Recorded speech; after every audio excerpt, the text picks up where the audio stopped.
بسم اللہ الرحمن الرحیم الف بسم اللہ الرحمن الرحیم۔ حضرات، سب سے پہلے اشاعت اسلام کیرانہ چینل پر آپ کا تہہ دل سے استقبال ہے اور سلام عرض کرتا ہے بندہ محمد ساجد کیرانوی۔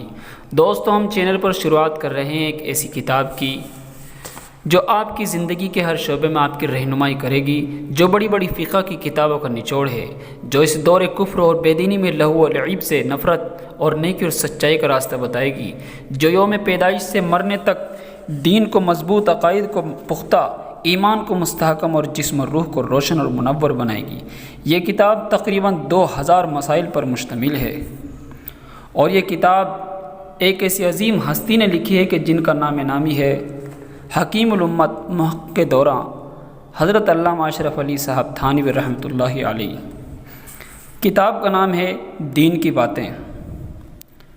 تو حضرات، ہم سب سے پہلے شروعات کریں گے کتاب الطہارہ، وضو کے بیان کی قسط اول یعنی پہلا پارٹ۔ وضو کرنے والے کو چاہیے کہ وضو کرتے وقت قبلے کی طرف منہ کر کے کسی اونچی جگہ بیٹھے اور وضو شروع کرتے اور بسم اللہ الرحمن الرحیم کہے۔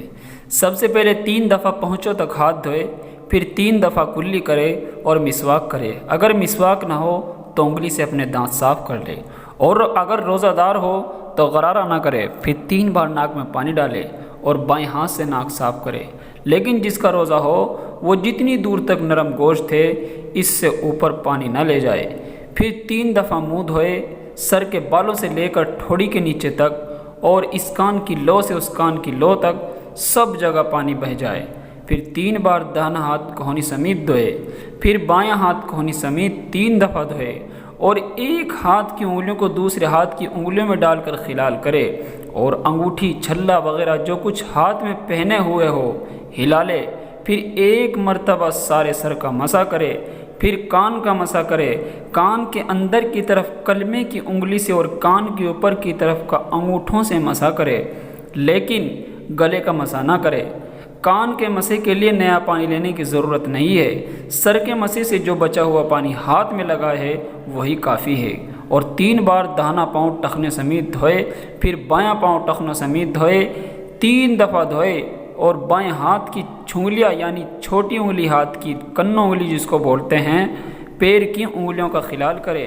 پیر کی دانی چنگلیوں سے شروع کرے اور بائیں چھنگلیاں پر ختم کرے۔ یہ وضو کرنے کا مسنون طریقہ ہے، لیکن اس میں بعض چیزیں فرض ہیں، بعض سنت اور بعض مستحب ہے۔ وضو میں فرض فقط 4 چیزیں ہیں: 1 مرتبہ سارا منہ دھونا، 1 دفعہ کونوں سمیت دونوں ہاتھ دھونا، 1 بار چوتھائی سر کا مسح کرنا، 1 مرتبہ ٹخنوں سمیت دونوں پاؤں دھونا۔ بس فرض اتنا ہی ہے۔ اس میں سے اگر ایک چیز بھی چھوٹ جائے گی یا کوئی بال برابر بھی سوکھی رہ جائے گی تو وضو نہ ہوگا۔ پہلے پہنچوں تک دونوں ہاتھ دھونا، بسم اللہ کہنا، کلی کرنا، ناک میں پانی ڈالنا، مسواک کرنا، سارے سر کا مسح کرنا، ہر عضو کو 3 مرتبہ دھونا، کانوں کا مسح کرنا، ہاتھ اور پیر کی انگلیوں کا خلال کرنا، یہ سب باتیں سنت ہیں، اور ان کے سوا اور جو باتیں ہیں وہ سب مستحب ہیں۔ جب یہ 4 عضو جن کا دھونا فرض ہے دھل جائیں گے تو وضو ہو جائے گا، چاہے وضو کا قصد ہو یا نہ ہو۔ جیسے کوئی نہاتے وقت سارے جسم پر پانی بہائے اور وضو نہ کرے، یا حوض میں گر پڑے، یا پانی برستے میں باہر کھڑا ہو جائے اور وضو کے یہ اعضاء دھل جائیں تو وضو ہو جائے گا، لیکن ثواب وضو کا نہیں ملے گا۔ سنت یہی ہے کہ اسی طرح وضو کرے جس طرح ہم نے اوپر بیان کیا ہے۔ اور اگر کوئی الٹا وضو کر لے، پہلے پاؤں دھو ڈالے، پھر مسح کرے، پھر دونوں ہاتھ دھوئے، پھر منہ دھو ڈالے، یا اور کسی طرح الٹ پلٹ کر کے وضو کرے تو بھی وضو ہو جاتا ہے، لیکن سنت کے موافق وضو نہیں ہوتا اور گناہ کا خوف ہے۔ اسی طرح اگر بایاں ہاتھ یا بایاں پاؤں پہلے دھویا تب بھی وضو ہو گیا، لیکن مستحب کے خلاف ہے۔ ایک عضو کو دھو کر دوسرے عضو کو دھونے میں اتنی دیر نہ لگائے کہ پہلا عضو خشک ہو جائے، بلکہ اس کے خشک ہونے سے پہلے سوکھنے سے پہلے دوسرا عضو دھو ڈالے۔ ہر عضو کو دھوتے وقت یہ بھی سنت ہے کہ اس پر ہاتھ پھیر لے تاکہ کوئی جگہ خشک نہ رہے۔ منہ دھونے کے بعد داڑھی کا خلال 2-3 بار کرنا چاہیے۔ جو جگہ رخسار اور کان کے درمیان ہے اس کا دھونا فرض ہے۔ ٹھوڑی کا دھونا فرض ہے بشرطے کہ داڑھی کے بال اس پر نہ ہوں، یا ہوں تو اس قدر کم ہو کہ کھال نظر آئے۔ ہونٹ کا جو حصہ کہ ہونٹ بند ہونے کے بعد دکھائی دیتا ہے اس کا دھونا بھی فرض ہے۔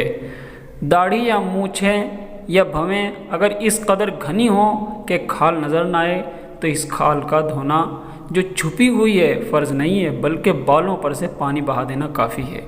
بھویں یا داڑھی یا مونچھ اس قدر گھنی ہو کہ اس کے نیچے کی جلد چھپ جائے، کھال چھپ جائے اور نظر نہ آئے تو ایسی صورت میں اس قدر بالوں کا دھونا واجب یعنی ضروری ہے جو حد چہرے کے اندر ہوں، جو حد چہرے کے اندر ہوں۔ باقی جو بال حد مذکورہ سے آگے بڑھ گئے ہوں ان کا دھونا واجب نہیں۔ وضو کا باقی بیان انشاءاللہ جلد ہی اگلی ویڈیو میں پیش کیا جائے گا، اور اگر آپ کسی مسائل کے بارے میں کچھ دریافت کرنا چاہتے ہیں تو ویڈیو کے نیچے کمنٹ باکس میں معلوم کریں، انشاءاللہ بہت جلد جواب دوستو ایسے ہی نئی اسلامک ویڈیوز پانے کے لیے ہمارا چینل اشاعت الاسلام کیرانہ سبسکرائب کریں اور بیل آئیکن دبائیں تاکہ نئی ویڈیوز آپ کو ملتی رہیں۔ شکریہ۔